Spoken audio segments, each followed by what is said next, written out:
আমাদের এই জোনে আছেন এবং উপস্থিত সম্মানিত এলাকাবাসী এবং কৃষানী, আসসালামু আলাইকুম। ওয়ালাইকুম আসসালাম। তো আসলে অনুষ্ঠানটা হওয়ার কথা ছিল গত বছরের নভেম্বরে লিস্ট হয়, আমরা ডিসেম্বর 18 তারিখে হওয়ার কথা ছিল। যাই হোক, এটা হলো ডিসেম্বর একটা প্রোগ্রামের কারণে এটা কৃষি অফিস এবং আমরাও বিভিন্ন জটিলতার কারণে একটু পিছিয়ে গেছে। যাই হোক, আপনারা ধৈর্য ধরে আসছেন, মানে অনেকে হয়তো হতাশ হয়েছিলেন যে হবে কি হবে না। ধন্যবাদ আমাদের কৃষি কর্মকর্তা মহোদয়দের, ওনারা আবার উদ্যোগ নিয়ে অনুষ্ঠানটা করছেন এবং আপনারা যে ধৈর্য ধরে আছেন আপনাদের ধন্যবাদ। তা আসলে আপনারা জানেন যে এই যে আপনার শাক সবজি ফলমূল, মানে এটা আমাদের কেন প্রয়োজন, তাই না? আমাদের সুষম এটা একটা খাবারের একটা অংশ, ঠিক আছে? এখন আমাদের যে যে পারিবারিক যে পুষ্টি বাগান, এটা সম্পর্কে হয়তো অনেকে আমরা কম বেশি জানি। আমিও খুব বেশি জানি তাও না, আমি যতটুকু জানি এবং আমি করার চেষ্টা করি সেটাই আমি আপনাদেরকে বলার চেষ্টা করি। সেটা হলো যে দেখেন, আমাদের বাড়ির সবারই কিন্তু কম বেশি জায়গা আছে, অল্প হোক বেশি হোক, তাই না?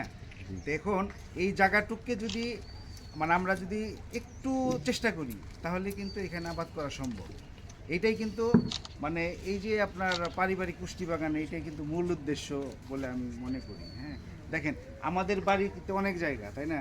কিন্তু সব জায়গায় হয়তো আপনার 1 বছর আগে যদি চিন্তা করেন অনেক জায়গায় কিন্তু পড়েছিল, এখনও কিন্তু পড়ে আছে, বা 6 মাস আগের কথা যদি চিন্তা করেন সেটা অনেক পড়েছে। এখন দেখেন আপনারা একটু চেয়ে দেখেন যে আমাদের যেখানে একটু পড়ে আছে আমরা কিন্তু সেখানে মানে কিছু আবাদ করা হয়তো আমরা কোথাও সাকসেসফুল হইতেছি, কোথাও হচ্ছি না, ঠিক আছে?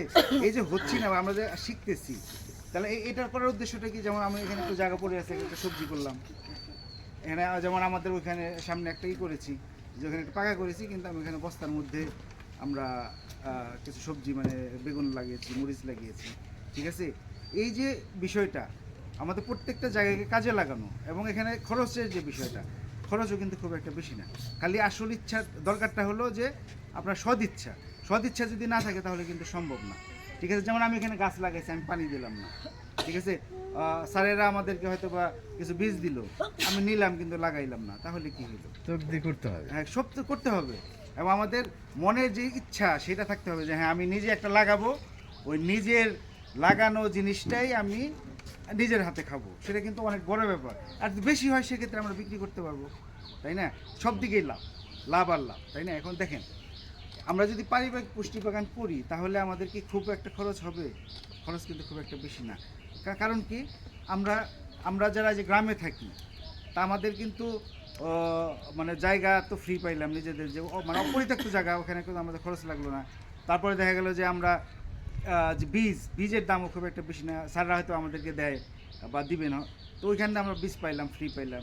তারপরে দেখেন আমরা সার দরকার, সার কি আমাদের কিন্তু জৈব সার কম বেশি সব জায়গায় আছে, ঠিক আছে? দেখেন জৈব সারটা কিন্তু করাটা খুব সহজ। কীভাবে আমরা জৈব সার করবো? সেটা হলো যে যেমন আমরা প্রতিনিয়ত কিন্তু আমরা শাকসবজি কিন্তু খাই, তাই না? তারপরে করি ওইগুলা যে উচ্ছিষ্ট যেটা আছে, প্রতিদিন আমরা যে কোটা বাছা করি সেটা উচ্ছিষ্ট আছে, সেইগুলো যদি আমি একটা জায়গায় যদি একটু ফেলে রাখি, ওইখানে যে সারটা হবে সেটা কিন্তু একটা জৈব সার হলো, এবং এর চেয়ে উৎকৃষ্ট সার হইতে পারে না, ঠিক আছে? তারপরে কি হইলো, যেমন ধরেন যে গোবর একটা উৎকৃষ্ট সার। গোবর কি আমাদের অনেকেরই গরু আছে, অনেকেরই গরু নাই, তাহলে আমার গরু নাই কিন্তু আমার প্রতিবেশীর গরু আছে, এই যে প্রতিবেশীর কাছে যদি আমরা যাই, কেউ কি আমাদেরকে না করছে কোনো সময় যে ভাই আমি তোমার গোবর দিব না? না না, তাহলে তা কিন্তু বলে নাই। তাহলে কি আমরা কিন্তু ওই গোবরটাও কিন্তু আমরা ফ্রি পাইলাম, তাই না? তাহলে ওইখানে যদি, এবং এখানে পুরাটা অর্গানিক বলে, ঠিক আছে, যে একদম প্রাকৃতিকভাবেই কিন্তু আমরা যে সারের যে ব্যবস্থাপনা, তারপর মুরগি পালি, আমরা মুরগির বিষ্ঠাটাও কিন্তু আমরা ডাইরেক্ট না দিলে আমরা কিন্তু পচিয়ে দিতে পারি, এবং সেটা উৎকৃষ্ট একটা সার, ঠিক আছে? তারপরে আমরা এই যে মানে আমাদের দেখেন, আমরা যদি অল্প করে ছোট্ট করে একটা বাগান করি তাহলে বাড়ির একটা সৌন্দর্য বাড়বে। তারপরে কি হবে, আমাদের খরচটা যে খুব বেশি তা হবে না, আমি নিজের সবজি খাইতে পারলাম, আর যদি বেশি হয় আমি বাজারে বিক্রি করলাম, ওইখান থেকে হয়তো আমাদের অল্প কিছু টাকা তো আসতো। এটা এক্ষেত্রেও কিন্তু আপনার আর্থিকভাবে আপনি কিন্তু লাভবান হইলেন, ঠিক আছে? তারপরে সবচেয়ে বড় যে বিষয়টা, যে আস্তে আস্তে এই যে আমাদের যে বাজারে যে জিনিসপত্রের দাম আস্তে আস্তে বাড়তেছে, যেমন ধরেন যে সবজি আমরা একটা কিনতে চাই যদি, তখন বুঝি যে সবজির দাম কেমন, হয়তো বা প্রত্যন্ত অঞ্চলে দেখা যায় একটা 1 কেজি আলুর দাম এখনো 5 টাকা, আমরা হয়তো 15 টাকা করে খাইতেছি, ঠিক আছে? কিন্তু আলটিমেটলি আমাদের যদি নিজেরাই করতে পারি একটা সবজি বা একটা আলু একটা বেগুন, ঠিক আছে, এটা কিন্তু আমাদের কিনতে হইলো না, তাহলে কি আমরা কিন্তু ওই দিক থেকে কিন্তু উপকৃত হইলাম, তাই না? তাহলে এই যে বিষয়গুলা এগুলো, এবং আরেকটা জিনিস যে আছে এখানে এখানে কিন্তু আরেকটা লাভ আমি পাইতেছি, সেটা হলো যেমন আমরা যে মানে একটা সামাজিক যে একটা বন্ডিং যেটা বলে, সেটাও কিন্তু আমরা করতে পারবো। কীভাবে হবে? যে যেমন ধরেন যাই যে আমরা সবাই একত্র হয়েছি, আপনার একটা আপনি একটা পারলেন না, একটা জিজ্ঞাসা করলেন, আচ্ছা আমার এখানে রোগ বালাই এটা হয়েছে, তাহলে তুমিও তো করতেছো, তাহলে এটা কি করতেছো? তাহলে জিজ্ঞাসা করে আমার জ্ঞানও বাড়তেছে। আবার দেখা গেলো যে আমাদের সাথে যখন আমরা তো আস্তে আস্তে মানে সামাজিক থেকে অনেক দূরে চলে যাইতেছি, তাই না? কারণ আমাদের মধ্যে যোগাযোগ অনেক কমে গেছে, এখন আমরা সবাই মোবাইল নির্ভর হয়ে গেছি। কারণ আমাদের মধ্যে যে এই ধরনের যদি যোগাযোগ হয়, তাহলে কিন্তু আমাদের মধ্যে আত্মার সম্পর্কটা কিন্তু বাড়বে, তাই না? এই যে জিনিসগুলা দেখেন, তাহলে একটা শুধু পারিবারিক পুষ্টি বাগান এইটা ছোট একটা জিনিস, এই ছোট একটা জিনিস থেকে কিন্তু দেখেন আমাদের এই যে কানেকশন, মানুষের সাথে কানেকশন, আমাদের যে মানে এই যে পরিধি, মানে কোনো দিক দিয়ে তো লস নাই, সব দিক দিয়ে কিন্তু লাভ, তাই না?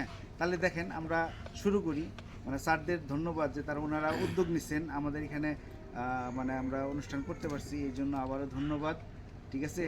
তো আমরা যদি আরও কিছু আমাদের জানার থাকে স্যাররা আমাদেরকে বলবেন, আমরা শিখবো। তারপরেও আজকে যদি না পারি, আমাদের কিন্তু সবসময় উপসহকারী কৃষি কর্মকর্তা কিন্তু আমাদের এলাকারই একজন মনে করি, কারণ উনি কিন্তু আমাদের সবসময় আমাদের এলাকায় আসেন, তাই না?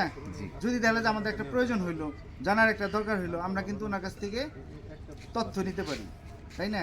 তাহলে দেখেন আমরা আসলে ওনারা আমাদের কাছে, ঠিক আছে, এখন আমরা মানে আমরাই যাই না ওনাদের কাছে, ঠিক আছে? কারণ আমরা মনে করি যে না আমরা অফিসে যাব, আমাদেরকে বলবে কি বলবে না, এটা কিন্তু ভুল ধারণা। আসলে আমাদেরকে সাহায্য সহযোগিতা করার জন্য কিন্তু ওনারা আছেন, কারণ আমাদের সমস্যা হলো যে আমরাই যাই না, ঠিক আছে? কারণ আমাদের এই যে আরেকটা এটা হচ্ছে আমি যে একটু আগে বললাম যে এই যে বন্ডিং তৈরি করা, এটা আমাদের একটা সুন্দর সূচনা হইলো, ভিডিও করার দরকার নেই, ঠিক আছে? আপনি শোনেন লেকচারটা, হ্যাঁ, আমরা টোটাল